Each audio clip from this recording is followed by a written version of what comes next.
Hi, I'm Mary Matz, creator of Twisted Yarns. Nothing screams spring like those happy little pansies. Just the sight of them fills my heart with joy and inspiration. So grab your hook, dive into your scrap basket, and let's crochet. You can make lots of them in just minutes, so go wild. Wear them in your hair, pin them to your coat, embellish a hat, tie them to your luggage, decorate a tote, detail a pocket, mount them to a magnet, mark a book, tuck them around the house, or take the first step toward making a pansy pillow or throw. So let's celebrate spring with this fun and easy project. To start, we're going to start by making the centerpiece. If you can see it on the motif here, but this is what it looks like finished. It's a very simple piece, so you've probably done it a million times. Make a slip knot, a couple inches from the end in your yarn. Pull it tight up against your hook. I like to double up so that the end gets buried as I go, and that way I don't have to weave that end in to finish it off. And I'm going to chain 4.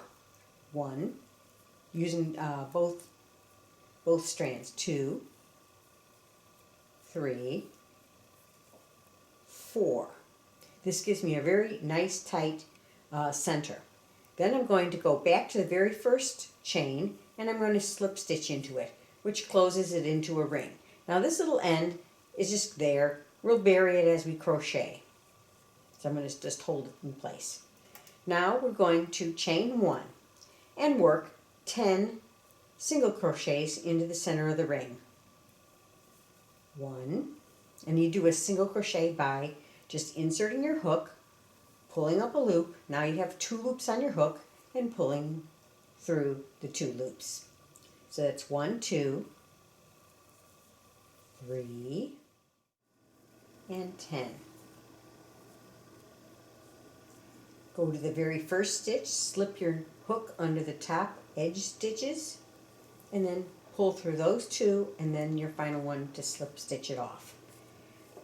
Using your scissors, clip your yarn, and pull the end through. Now I take my darning needle. One little trick I've learned over the years is fold your yarn over and then pinch it with your thumbnail and slide it off the end. That makes it a lot easier to thread that end through, and then you just pull it through and you're set. I like to tack it down first by going under those the next 2 loops, and you see how it lines those up. Come back into here and through the back. Now that tacks it down, and then since we're going to be working over it on the next round, we're just going to run it under the outer back loop of the row below, the row that we just completed. One of the little tricks that I've learned when I have a lot of these little pieces is that I put them on a stitch holder. Because they tend to get lost, and if I'm taking my project on the road, it keeps them all together. So just insert our needle in here, pull up a loop, and then chain 4. 1. Now I'm doing the chain using both the yarn tail and the feeder yarn because I want to bury it. I don't want to have it there.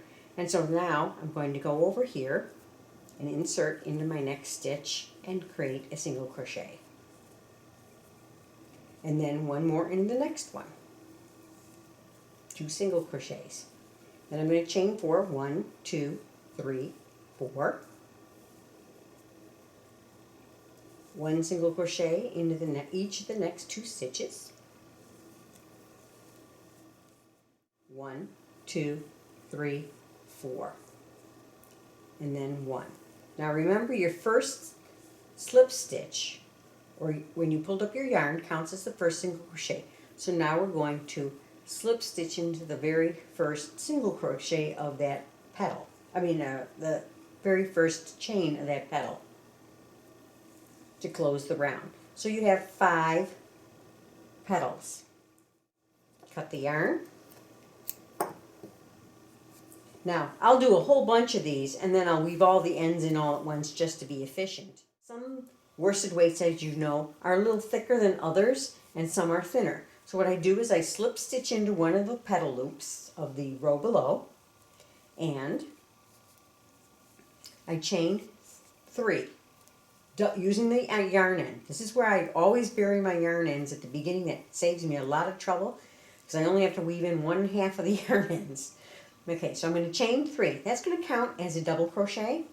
I'm going to hold this one in, and I'm going to yarn over, insert my loop, or insert into the hole, and pull up a loop. And I'm completing a double crochet. Now I'm sort of burying that end again, so I'm picking up 2 strands. Okay, now that yarn is buried. Once it's buried, now I can go forward.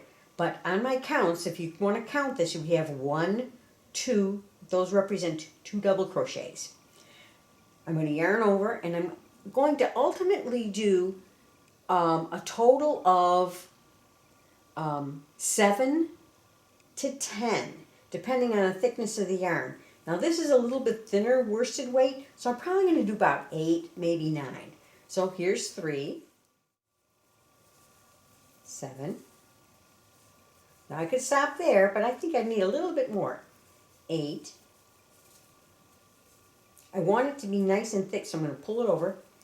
Oh, I'm going to get 9 in here. Okay? Because that's what makes the petal fold, to having the extra stitches in there. So, at this point I'm going to chain 1. I'm going to go between the 2 single crochets that are grouped together between the petal parts. And I'm going to do a single crochet. Then I'm going to chain 1 more, and I'm going to work into the next petal. So let's go with 1. Remember, 7 to 10, 2. I think 9 is the number for this yarn. 9. What do you think we're going to do? We're going to chain 1, and we're going to do a single crochet in between. And I'm going to do the 3rd petal. Chain 1. 1, 8. Okay, now I'm going to chain 1. This is where it differs. I'm going to go between the 2 stitches, but I'm going to do a slip stitch. And I'm going to just slip it right through that chain that I have. So now I have my petals. That's how you end them off. I'm going to cut this yarn and pull up the loop.